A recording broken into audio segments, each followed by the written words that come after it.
police cars. That might be the start of the riots.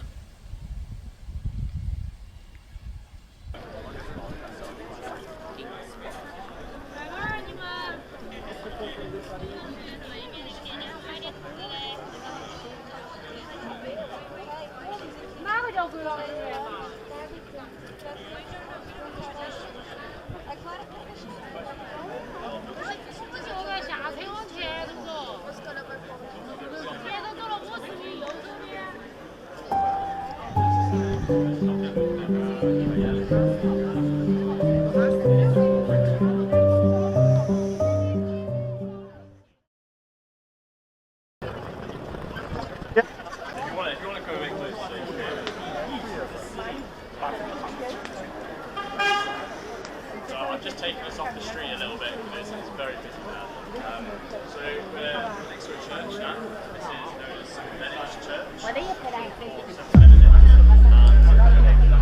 patron saint of students, and the tower has a bell in it. And during the medieval times, that bell would ring for when students were about to start their exams. They don't do it anymore. This is the oldest building in Cambridge. This is from 1033, so predates the university by nearly 200 years. We'll be coming up to its 1000th year very soon. This was the chapel of Corpus Christi College. So every college has a chapel, apart from the more modern ones. And it's not a requirement that you go to the chapel, but they often do special services in there, and a lot of chapels will have the chapel choir as well. So King's College, which we'll go and see later, their choir is like world famous, and they go on world tours and things. Yes, this was originally the chapel of Corpus Christi. It's not anymore. Yeah, so that's St. Bennett's. The building which is opposite us, just over the road here, is the Eagle Pub. Very good pub, I'd recommend. But it's a nice pub, and it's famous for one particular story, which is to do with the physics lab, which is round the corner, which we're going to go and see next.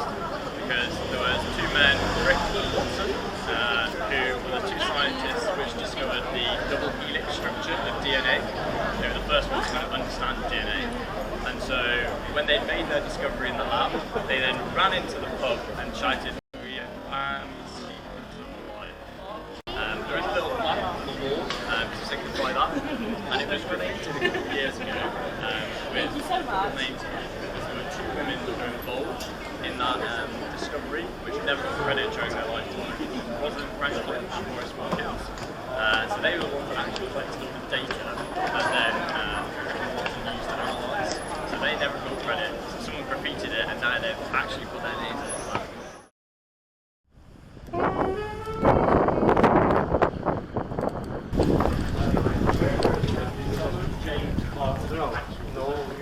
James Clerk Maxwell, yes. I specialised in engineering, and then I specialised in mechanical. Yeah, I did that for 4 years. So we're now next to Cavendish Laboratory. Cavendish Laboratory is named after the Duke of Devonshire, who was Lord Cavendish. And he was a very important man in Cambridge history, because he was a scientist himself, and he really championed science at the university. So he's kind of responsible for Cambridge being a hub of scientific research now. So he actually funded this building to be built, and he was the Chancellor of the university, so he was running the university. So lots of important scientific discoveries happened here. So this was where in 1897 J.J. Thompson discovered the electron. Then we have in 1921 we have Paul Dirac, right to my knowledge. He was a physicist. He was the first one to come up with the idea of dark matter and dark energy, which is what makes up about 80% of our universe. And we have still 100 years later, we have no idea what it is. So he was the first one who came up with that idea. Then 1953 we have Crick and Watson with DNA. If any of you have seen the film Oppenheimer, Oppenheimer also studying here as well. We also had Stephen Hawking was here as well. So yeah, so a lot of famous scientists have been here. The statue up there, that is of Cavendish itself. Unfortunately, this isn't used as the physics or chemistry lab anymore. They just kind of outgrew these buildings, so they moved to some bigger ones outside of town.